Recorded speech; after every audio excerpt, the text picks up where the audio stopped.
Hi friends, जैसे कि आप देख सकते हैं।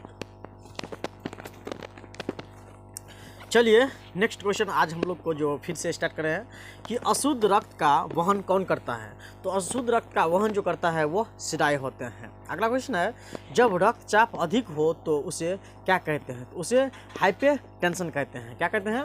उसे हाइपरटेंशन कहते हैं। अगर हम लोग को जब बीपी अधिक हो जाता है तो उसे हम लोग साइंस के भाषा में उसे हाइपरटेंशन कहते हैं। क्या कहते हैं? हाइपरटेंशन। इसी के साथ अगला क्वेश्चन है, उत्सर्जन में कौन सा अंग मदद करता है। उत्सर्जन में, तो उत्सर्जन में जो बहुत मदद करने वाला अंग जो होता है वृक्क होता है, अर्थात किडनी होता है। क्या होता है? वृक्क को किडनी कहते हैं। ठीक, क्या होता है? उत्सर्जन में कौन सा अंग मदद करता है? तो किडनी करता है।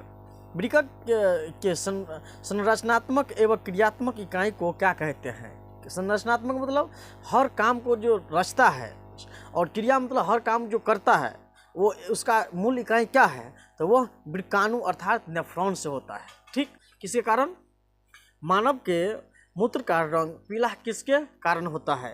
तो यूरोक्रोम के कारण होता है। अगला क्वेश्चन है कि रक्त शुद्धिकरण की प्रक्रिया क्या कहलाती है। रक्त का जो शुद्ध करता है वो उसका प्रक्रिया क्या कहलाते हैं। तो ये डायलिसिस या अपोहन होता है। क्या होता है? डायलिसिस या अपोहन। रक्त शुद्धिकरण की प्रक्रिया क्या कहलाती है? तो डायलिसिस या अपहन कहलाते हैं। अगला क्वेश्चन है, वायुमंडल में ऑक्सीजन की मात्रा कितनी है। ये जो वायुमंडल है इसमें तो कुल जो है सो कार्बन डाइऑक्साइड का मात्रा कितने परसेंट है? तो 0.03% है। कितने है? 0.03%। अगला है, वायुमंडल में अगला है कि सुपोषी पोषण के लिए कितने चीज़ों का होना आवश्यक है। तो 4 चीज़ों का होना आवश्यक है। सुपोषी जो अपना खाना खुद बनाते हैं, जैसे कि हम इससे पहले वीडियो में बोले थे, सुपोषण जो है प्रकाश संश्लेषण के माध्यम से करते हैं। तो उस प्रकाश संश्लेषण में कितने साधन चाहिए? तो 4 साधन दिए हैं कि सूर्य का प्रकाश, जल, कार्बन डाइऑक्साइड और क्लोरोफिल यानी हरा पत्ता। ये 4 चीज़ चाहिए। कौन कौन?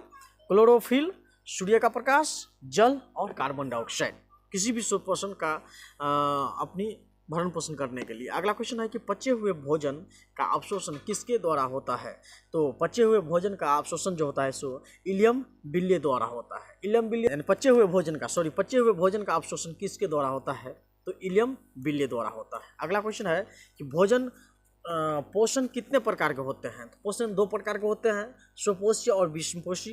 ठीक, पेड़ पौधों किस विधि द्वारा अपना भोजन स्वयं बनाते हैं। तो पेड़ पौधे जो है सो प्रकाश संश्लेषण विधि द्वारा अपना भोजन खुद बनाते हैं।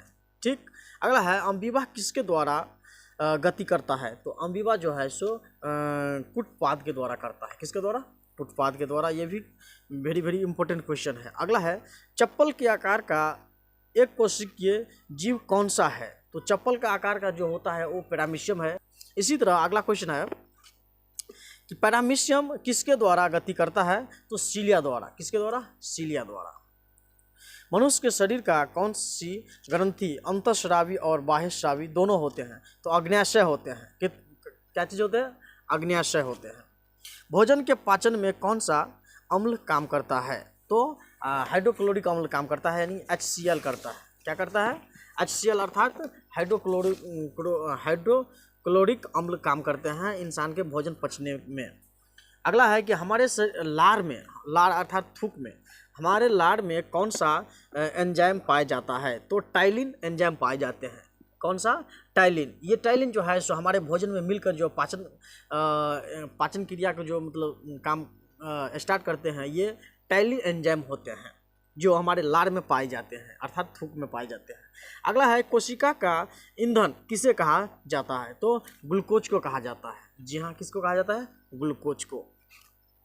ग्लूकोज का सूत्र क्या है। तो C6H12O6 होते हैं, यानी कार्बन का 6 मात्रा होते हैं, हाइड्रोजन का 12 होते हैं और ऑक्सीजन का 6 होते हैं।